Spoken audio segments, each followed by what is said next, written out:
Setelah musim lalu menjalani musim yang cukup oke, Newcastle United sepertinya pelan-pelan mulai kesetelan awal, di mana tim yang kini super kaya itu nyatanya harus mengalami penurunan performa yang cukup tajam. Terbaru, mereka baru saja disingkirkan oleh Chelsea di perempat final Carabao Cup, sebuah hasil yang pada akhirnya membuat The Magpies kian merana, usai sebelumnya gagal lolos ke 16 besar UCL setelah hanya jadi juru kunci klub. Lantas, apa yang sebenarnya terjadi dengan Newcastle? Dan kira-kira melihat hal ini, apakah di bulan Januari nanti mereka bakal keluar duit buat menambah amunisi?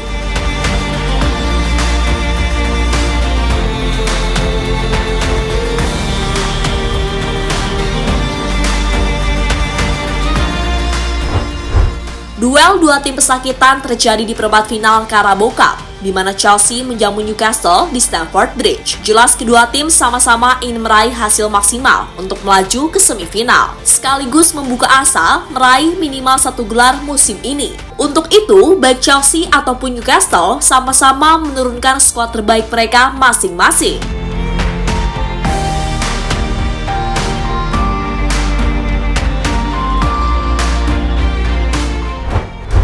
Ya, sepanjang laga bisa dibilang Chelsea ini mutlak menguasai jalannya pertandingan. Dan seperti biasa, jika main away, Newcastle praktis cuma main parkir bus, serta cuma mengincar counter. Nah, secara possession, The Blues unggul jauh dengan 78%. Meski begitu, efektivitas kembali menjadi problem bagi Chelsea, di mana itu tampak jelas terlihat dari banyaknya peluang yang gagal dimanfaatkan. Bayangin aja, dari total 15 shot, hanya 4 yang on target, lalu big change-nya cuma 1, dengan nilai XG hanya 0,9 pula. Ya, memang separah itu Chelsea. Kemudian, tim tamu kendati main bertahan, mereka bisa menciptakan 2 shot on target dari 4 kali percobaan. Namun sama sekali nggak ada big change yang didapat. Meski begitu, Newcastle ini malah bisa mencuri gol lebih dulu melalui Callum Wilson di menit 16. Sampai pada akhirnya, Babang Mudryk mampu jadi penyelamat The Blues lewat golnya di menit 90+2 memanfaatkan blunder dari Kieran Trippier.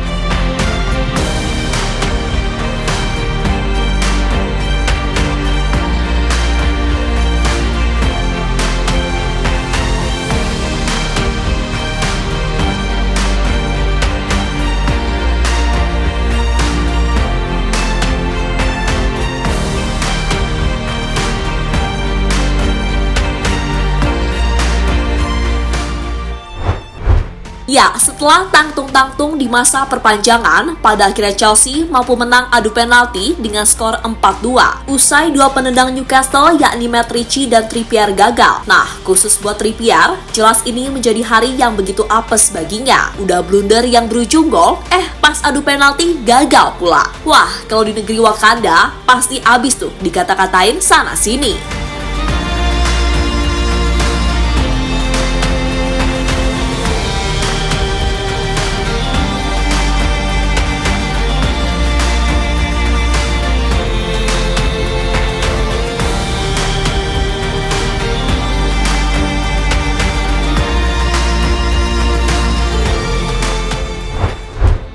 Sementara itu, usai laga, pelatih Newcastle, Eddie Howe, benar-benar gak bisa untuk merasa kecewa dengan hasil yang ada, di mana ia berujar kalau timnya sebenarnya bisa menang, hanya saja tidak beruntung. Sangat menyakitkan, perasaannya sangat mirip dengan Paris. Kami telah memilih tim yang menurut kami sangat kuat hari ini, hanya saja kami tidak beruntung. Para pemain telah berkomitmen banyak, memberikan segalanya, dan kami memimpin dalam waktu yang lama. Kami bertahan dengan sangat baik, namun kami tidak berhasil melewati batas. Kapanpun kami kebobolan secara kolektif, bukan secara individu. Saya tidak bisa cukup memuji para pemain. Kami mencoba untuk kembali fokus dan melupakan bagian terakhir pertandingan, dan fakta bahwa kami berada dalam adu penalti untuk mencoba mencapai semifinal. Adu penalti selalu seperti lotre, dan kami belum beruntung memenangkannya. Lebih lanjut, pelatih 46 tahun juga nggak ingin semua pihak menyudutkan Kieran Trippier yang di laga ini melakukan blunder fatal. Menurutnya, apa yang terjadi dengan Trippier itu bisa menimpa siapa saja, dan bagaimanapun, klub tetap memberikan dukungan kepada bek timnas Inggris tersebut. Setelah memberi kami begitu banyak, sekarang giliran kami untuk mendukung Kieran. Saya yakin dia tidak bisa merasa fantastis karena dia bangga dengan keunggulan teknisnya dan kualitas kerja defensifnya.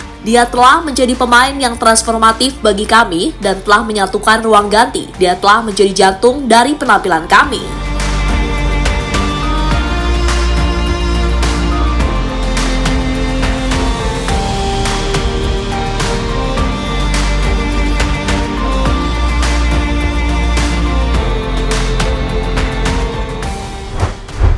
Ya, dengan kekalahan ini pada akhirnya kian menegaskan jika musim ini Newcastle seperti menunjukkan kalau mentalitas mereka masih biasa saja. Terlebih dengan gaya main yang cuma modal fighting spirit, maka kedepannya ya pasti akan susah. Dan musim ini terutama di UCL seolah beneran menggambarkan itu semua. Selain itu, kekalahan membuat The Magpies hanya bisa menang 1 kali dalam 5 pertandingan terakhir. Parahnya lagi, 3 kekalahan diantaranya terjadi secara beruntun, yakni saat melawan Everton, Tottenham, dan AC Milan. Kemudian di EPL sendiri, peluang Newcastle untuk masuk 4 besar dirasa makin sulit. Hal itu karena kini mereka sudah kalah 6 kali, serta para tim-tim MU, Spurs bisa kembali diperkuat para pemain andalannya. Ya udah, pasti tambah susah.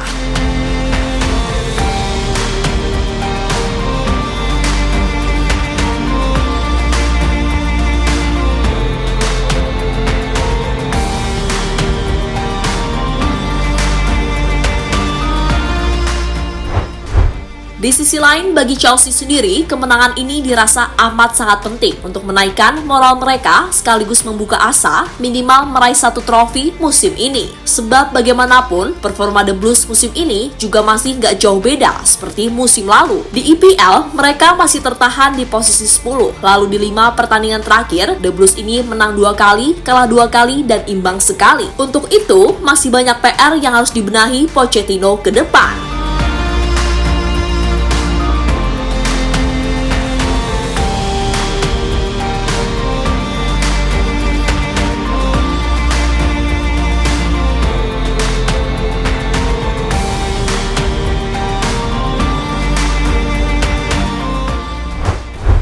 Nah, melihat itu semua tentu akan menarik melihat pergerakan Chelsea ataupun Newcastle di Januari nanti. Apakah akan ada pemain keluar masuk atau masih bertahan dengan skuad yang ada? Yang jelas, khususnya bagi Newcastle, mereka harus menambah kekuatan minimal 1-2 pemain lagi. Sebab Newcastle ini sudah rugi bandar karena nggak bisa mainin Sandro Tonali yang dibeli mahal-mahal, malah kena sanksi gara-gara judi online. Untuk itu menarik dinanti gimana pergerakan 2 tim ini di Januari nanti.